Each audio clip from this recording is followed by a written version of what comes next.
There is a story buried for millennia, a story your Bible almost forgot. It's a story that begins with a single, terrifying prophecy on the night of a baby's birth.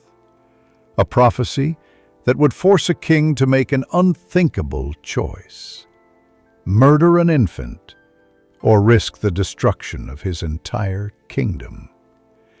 It's a story of a power stolen from the dawn of time itself.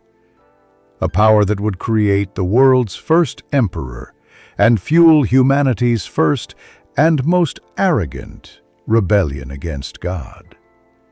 This is not a myth. This is the untold history of our world. This is the story of the first man to ever declare war on heaven.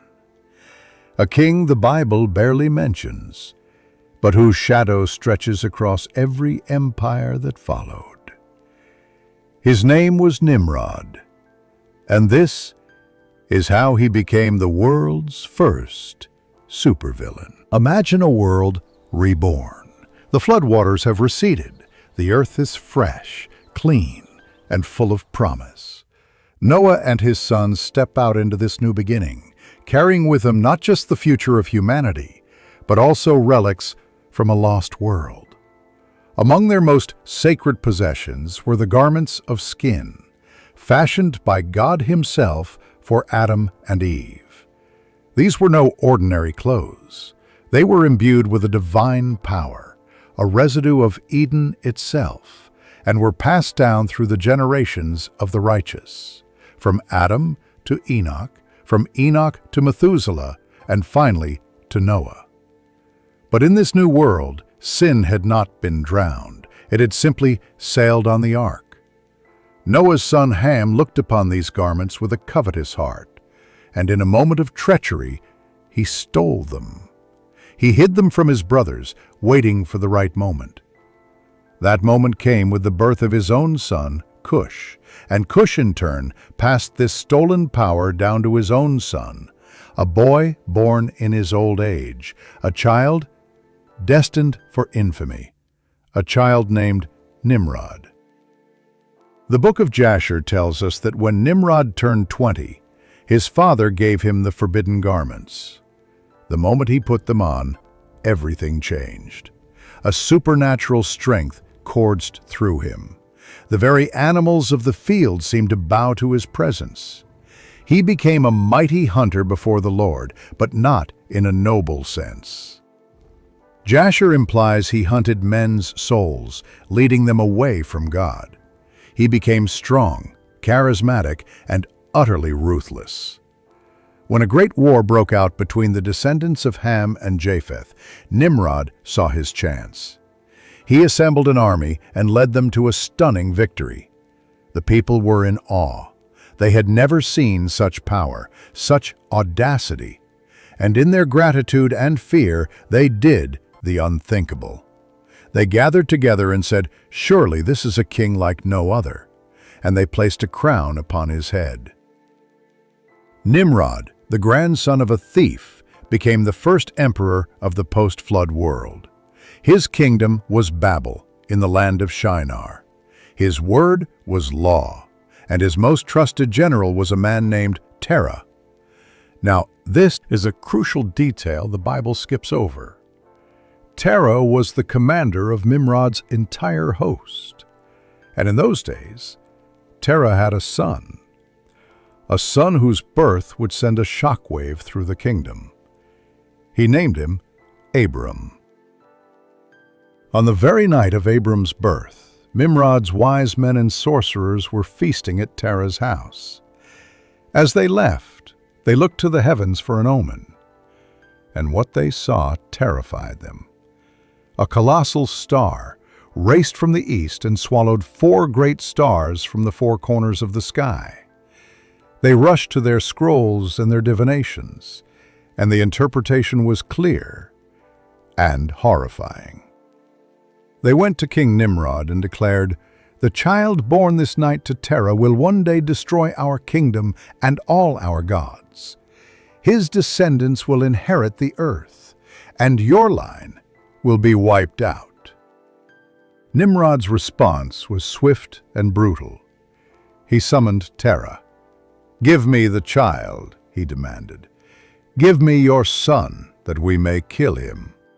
I will give you a house filled with silver and gold in return." This was the test. Would Terah, the mighty general, sacrifice his own newborn son to the paranoid king? Terah was trapped between his king and his child. But he was clever. In a desperate move, he secretly hid Abram, his wife, and a nurse in an underground cave. Then he took the newborn son of one of his own servants, a child born that very day, and presented him to Nimrod. The king, believing it was Abram, took the infant and dashed his head against the ground. The deception had worked, for now Abram was safe, hidden away for 10 long years. But Nimrod's evil was only just beginning to take its true shape. With his would-be rival supposedly dead, Nimrod's ambition knew no bounds.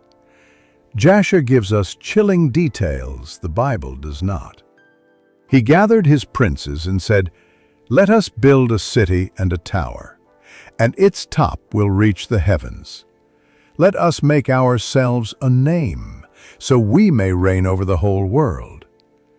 But their intent was even darker. They imagined in their hearts to wage war against God himself, to ascend into heaven and dethrone the Almighty. As they built, they would shoot arrows into the heavens. When the arrows fell back to earth, stained with what appeared to be blood, they would cheer, believing they had slain heavenly beings. They were drunk on their own power, led by a man clothed in the stolen power of God, believing he could challenge the Creator. But God was not threatened, he was provoked. The judgment was swift and catastrophic. The Lord confounded their language. But Jasher adds a terrifying layer. The earth itself opened its mouth and swallowed 1/3 of the tower. A fire descended from heaven and burned another third to ashes. Only a single blackened stump remained, a monument to human arrogance. Nimrod's unified empire shattered in a single day. Nimrod's power was broken, but he clung to his kingdom and his stolen garments. He lived on, a shadow of his former self, but still a king. And his story was not yet over. For the child he thought he had killed, Abram, had grown into a man who would return from hiding, confront Nimrod's idolatry, and be thrown into a fiery furnace for his faith. A furnace from which God would deliver him, humiliating Nimrod once again. And the final chapter of Nimrod's tale would come from an unexpected source, a grandson of Abram, a wild, skilled hunter named Esau. Jasher tells us that Nimrod, in his old age, still loved to hunt. And Esau, knowing the legend of the power-bestowing garments, lay in wait for him. As the old king walked through the wilderness with his 2 guards, Esau sprang from his ambush.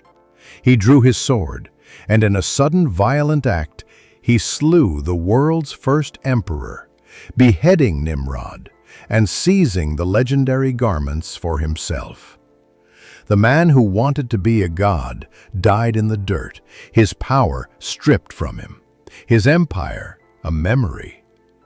He was the archetype of every tyrant to come, a man given great potential, corrupted by stolen power, driven by paranoia and pride, who sought to build a legacy in defiance of heaven, only to have it all come crashing down. The story of Nimrod is more than a forgotten legend. It's the foundational story of the world's rebellion against God. It shows us the true origin of Babylon, not just as a city, but as a spirit of humanistic pride, centralized control, and open defiance of the divine. and it sets the stage for the entire biblical narrative. God's response to the Nimrods of the world is always to call an Abraham, to choose the faithful in the cave over the emperor on the throne, to bless those who build altars, not those who build towers. This is the story the book of Jasher preserves. This is the context that changes everything. And this is just the beginning.